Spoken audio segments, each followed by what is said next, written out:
Hello everyone, Vanguard of Valor here, and welcome to Celeste.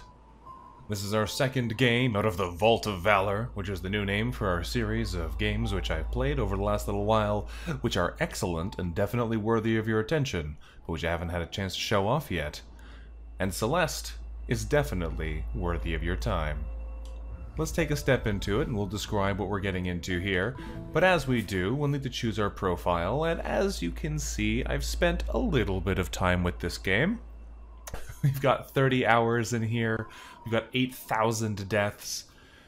It's definitely got a little bit of meat to it. But let's hop in and see what it's all about. Now, one thing that's quickly worth mentioning is if you're not into super difficult games, assist mode here will allow you to change the way the difficulty works by giving yourself unlimited jumps or more jumps before needing to touch the ground, or all kinds of other useful abilities. So if you are not looking for the difficulty, that is an option available to you, but we're playing with it on the full normal difficulty, and boy is this game hard in places. Let's get into it though and see what it actually is. So we have a bit of a 3D aesthetic here, but once we actually hop into our prologue, we'll find that that's not necessarily what we'll be looking at all game.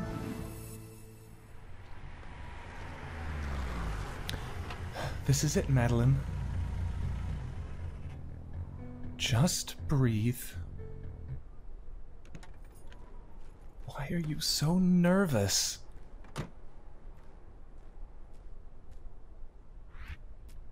And here we are. We play as Madeline, our little backpack-toting, red-haired adventurer, as she attempts to climb a surprisingly dangerous mountain. We have the ability to jump, we have the ability to climb, and that should be able to get us through a variety of challenges. We can't climb forever, though. If we try and stay on the side of surfaces for too long, we'll eventually get tired, and once we do, we'll slide to the ground until we touch solid ground underneath us. Excuse me, ma'am? The sign out front is busted. Is this the mountain trail? You're almost there. It's just across the bridge.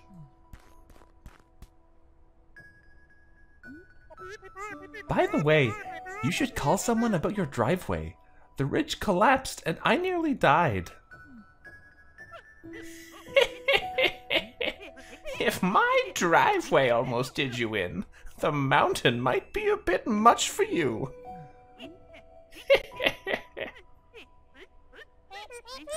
Well, if an old bat like you can survive out here, I think I'll be fine.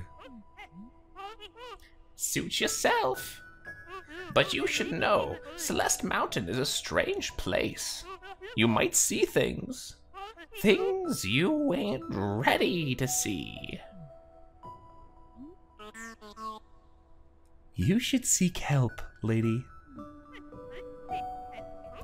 And with that auspicious start, we cross the bridge to climb the mountain.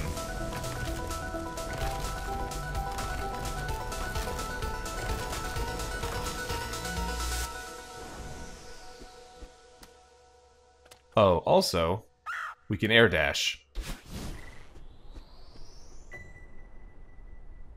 And that is the tools that we're going to be using to get through the rest of the game here. Celeste is pretty cool. It's a game that is about climbing a mountain both metaphorically and physically. And let's go over some of how we'd actually physically climb it. We've got a bunch of different levels here that will unlock as we play through, as we work our way towards the peak, but we're going to start at the bottom. Most of the gameplay we're going to do here is going to be in the first stage, so that you guys can get a feel for the game without spoiling all of the joys of discovering it. But let's take a look here at the first city.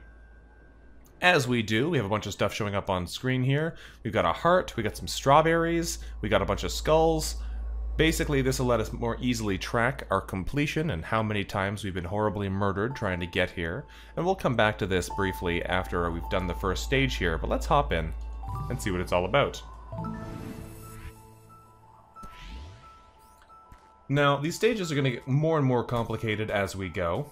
We'll notice there's a giant crowned strawberry sitting there on the side, or rather the ghost of one. We'll talk about those in a minute, but for now, let's take a look at what the gameplay actually consists of. Basically, it consists of traveling through a variety of stages like this, tackling challenges along the way to get to whatever the peak or the end of that section is. We'll also notice strawberries along the way, which we can pick up as collectibles, which give us points, but don't really do anything significant. They do, however, give us a lot of additional challenge, so if you're looking for things to make your adventure more complicated, collecting all the strawberries on the way will absolutely do that for you. They're not the only thing to collect out there. There are some other more hidden collectibles that we can find if we venture further in, but the strawberries are definitely the most numerous. As we go, though, you might find some more different, more complicated mechanics, like the moving platform we saw there, a winged strawberry here, these crumbling platforms. In cases like this, where we have a winged strawberry, if we use our air dash, it'll spook and start to fly away, so we have to get to the top without dashing. You'll also find stages like this one, where there are multiple paths we can take, and often these additional paths will take us to additional rewards. If we make our way through here, we get another extra little strawberry. And as we go, we can find all kinds of goodies. One of the nice things is that if we do wind up dying, it'll just reset us back to the start of the stage we're currently on. And, in fact, if the stage has strawberries, dying after having picked one up does not reset the strawberry. So in many cases, you only have to actually get to them, which can make the collection just that little bit more reasonable, since they are often in places that are significantly out of the way and don't actually help your progression. But they're still fun to go find and collect.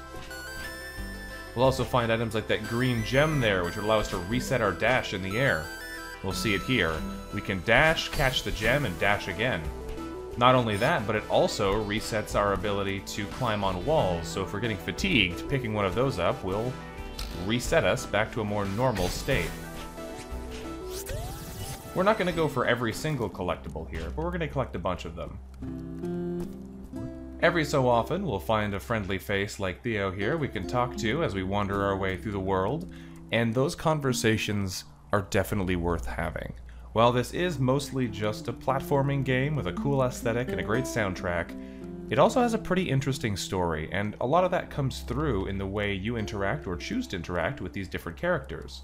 So we're not going to talk to Theo here because I don't really want to spoil these interactions for you. They're really cool, so if this game is interesting to you, definitely seek out Theo, because it's worth having those chats. I hope his name is actually Theo. I think it is. I can't remember off the top of my head here, though. Either way, definitely worth making those conversations happen. As we go, though, we'll find that there are lots of little secret areas that we can benefit from, lots of challenges along the way, and if you're feeling like this is perhaps a little easy looking, don't worry. The game scales up in difficulty to a fairly significant degree as it goes on. Now, we are going to be intentionally bypassing some of the areas with secrets in them, because I don't want to show off all of the game's secrets, at least not in the first level. These give you something to work for yourselves when you get there, although there are a couple of additional ones that are worth pointing out, because they are particularly interesting. So as we go, I'll definitely stop to show you those. While the game's art style is fairly straightforward with our pixel aesthetic here, I think it actually works pretty well. It's maybe not the most incredibly detailed, but it definitely has a great feel to it, and it has the sort of charm that you'd hope for. Our character sprite has got some interesting, almost 3D elements to how their art works, which makes them stand out from the environment nicely and makes it a little bit easier to keep track of what's going on, too. Now, we are going to go see one of the more interesting types of collectibles in this game, which are a little bit less available for access. If we make our way up here to secret areas within secret areas, we find ourselves with a slightly different styled challenge. Mixed throughout the game, in addition to the strawberries and other collectibles that are more readily accessible, we also have a B-side cassette on every stage, like this one, as well as a hidden heart somewhere. The hearts are often hidden behind puzzles or other challenges, so it's not necessarily a simple matter of finding them, as it is finding them and then finding out how to get them. But every B-side that you find gives you access to a more complicated version of the stage you've just completed. So if you're thinking it's a little easy, go find the B-side tapes, and then think again. If there's still a little bit on the easy side for you, oh, don't worry. In addition to that, if you can beat every single B-side, there's an even more complicated C-side waiting for you. And these things don't mess around. We're going to go over them briefly here during this little run-through to give you a taste of what the game's all about. And boy, they get really complicated. Some of those additional levels use mechanics that aren't even used in the main campaign, that only come in if you're looking to beat those more complicated stages. So things can get real nasty if you want them to. Now, obviously we're not playing perfectly, with a combination of this being something that I have to talk over instead of being able to sit and focus on, and it already being a little bit tricky. Hopefully you won't expect too much from me, but this is definitely a game that has its fair share of challenge once we get into it. I'm also a big fan of the soundtrack. I mentioned it earlier that I think the soundtrack in this is quite good, and part of what makes it so cool is that all of the original stages have their own themes, they have their own musical style, and once you go into the additional sides, they typically all have a theme remix by a well-known, or at least another video game music artist. You might not know them all, but there's definitely some that stand out. Celeste Mountain. This memorial dedicated to those who perished on the climb.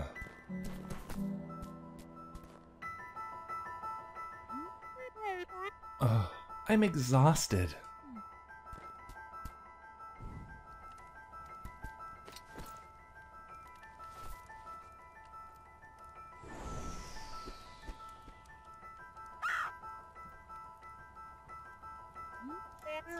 This might have been a mistake.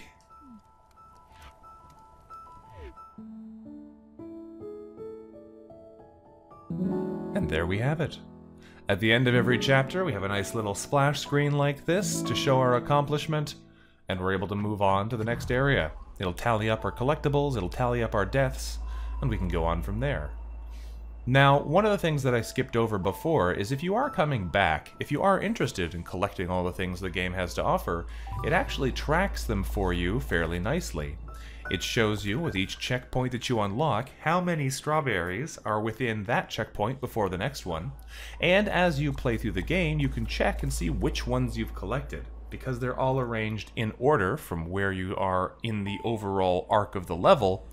If you find you've missed a dot, you can always go back and find out where exactly you might have missed the opportunity to find another strawberry. Similarly, our B-side tapes are also marked there. There's a bunch of different themes as you work your way through the different levels. We're going to hop into the very start of the third level here, so you can get a kind of feel for how that works. What kind of other mechanics and other visual styles you might be looking at. We'll also notice that this one has a gold strawberry at the start. These aren't here from the very beginning, but will reward you with an extra strawberry for getting all the way through the entire stage without dying once. I managed to do that on the very first level, and decided that I was just not cut out for that level of shenanigans, because every single stage, including the B-sides and C-sides, has an achievement for doing so. But as you can see here, this world has new enemy types, it's got new obstacles like this door, and in many cases, as we get through here into the next screen, you'll see it has entirely different visual elements that make things stay a little bit fresher. For now, though, we're going to hop back out of this one, because as much as I love going through these different levels for you, you'll want to explore them yourselves, I think. Now, as we go back down to the bottom of the mountain here, what we are going to do is we're going to hop into the Chapter 1 B-side, so I can show you that things do get a little more complicated. As you can see here as well, they show you the song that's being remixed and who the remixer is. And right off the bat, our first stage here has already gotten significantly more complicated than it was the first time around. We'll see if we can get through these levels with a minimum of fuss, but they do get pretty tricky, and it is pretty easy to get things out of hand here, so don't be too surprised if we get a little bit destroyed by some of these stages. It's pretty easy to have it happen, especially if I keep missing my jumps like this. Now, this game's development has been pretty interesting for me, because a long time ago, I actually saw some of the developers posting things on Twitter as they were making changes to the very original version of the game that they were converting into this more complicated full release. I believe the original was on itch.io before, so it's pretty cool to see how far they've come here, moving all the way up to a full, very high quality game like this one. personally, well, I think they did a great job with it, and while I think there are a couple of things about it that aren't perfect, the only thing I would really have as a complaint is also one of the things that I kind of like about it. The game is actually a lot bigger than I expected it to be. With all the different additional sides, with all of the extra challenges that are hidden within it, it has a lot of content. And my only real complaint is that sometimes not all of that is super polished. There's a couple things that go a little too long for my liking. The actual gameplay and everything is great and goes very smoothly, but some of the end-of-stage challenges and a couple of the extra little bonuses are a little nasty and kind of burned me out before they were quite done, even though I thought the original idea was really cool. When we're working through the bonus levels like this one, you'll find that the B-sides are usually similar in length to the original. Stage, whereas the C-sides are much shorter. They're typically only, I believe, 3 stages long each, and while that does seem like it might be a little bit short, it actually works out okay because they're also ridiculously challenging to keep you on your toes. So, you might have a similar number of deaths, or even less deaths, on the B-side than you do on the C-side, or C-side than you do on the B-side, rather, but you may wind up finding that you die a lot more on every individual puzzle. As we work our way through here, you probably already have a pretty strong idea of whether this is your kind of game at this point, so we're basically showing off a bit of this for my own enjoyment at this point, because I think this game is awesome. I was really not expecting it to be as good as it is, and I think that's my favorite thing about it. When I got into it, I was expecting it to be, you know, pretty good, but I had a great time playing through Celeste. I wasn't expecting to have as much fun with it as I did, but I'm definitely glad that I picked it up. Finding all the puzzles, solving all the little mysteries, and working my way through it was definitely worth the trouble. Even if I did decide to bail on some of the more incredibly complicated stuff, like getting all of those no-death runs. If I understand correctly, there are even additional bonus golden strawberries if you can beat each stage without ever using the dash jump, but that is on a whole nother level of absolute impossibility for me, so I'm just not even gonna worry about getting into that. I can recognize when I'm beat, and that is absolutely outside the range of what is possible for me. Now, one of the other things about this that's kind of interesting is that oftentimes figuring out your own route through the levels is almost as difficult as putting it into action. So you may find that after watching some of this, these stages might not be quite so difficult. But don't worry, once you work your way forward, there will be plenty of new things to absolutely boggle the mind and make you figure out your own best path through them. Especially with some of the later stages, where in addition to the basic platforming, they also often have some fairly complicated additional mechanics to work around to really make sure that you're not getting off of things too easily. Now, this one is a little tricky, and I just hit the only spot I can't jump. Which is not so great. But so it goes. But yeah, this game is definitely pretty cool, and I have to commend the developers for doing such a great job of putting it together. I played most of the way through with a controller. The game also does support keyboard as well, and I have to admit I never tried playing it with the keyboard because it just seemed like the kind of game I would want to play with a controller. So I don't know how well it handles in that format, but I would imagine it handles pretty well. And once we make our way to the top of the mountain here, we have a very similar scene. However, this time we can keep going a little bit further. And if we do, if I keep jumping just a little bit, not up. If we do, we are rewarded, fell right through the platform, with a crystal heart. If I can actually get over there. There we go. Just gotta wait for the right timing on this, and the rest should be easy. There we go. Stop talking for a second to make sure I don't mess it up again. Every stage in the original world has a hidden crystal heart. Every B-side ends with a red crystal heart. And every C-side ends with a golden crystal heart. So there are quite a few to collect if you want to get everything.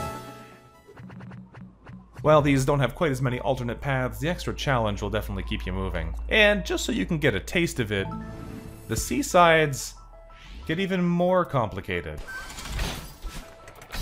These things are pretty nasty by the time you're all the way in. Oh, I jumped one too many times, so we're doomed. It is a tough, tough world out there.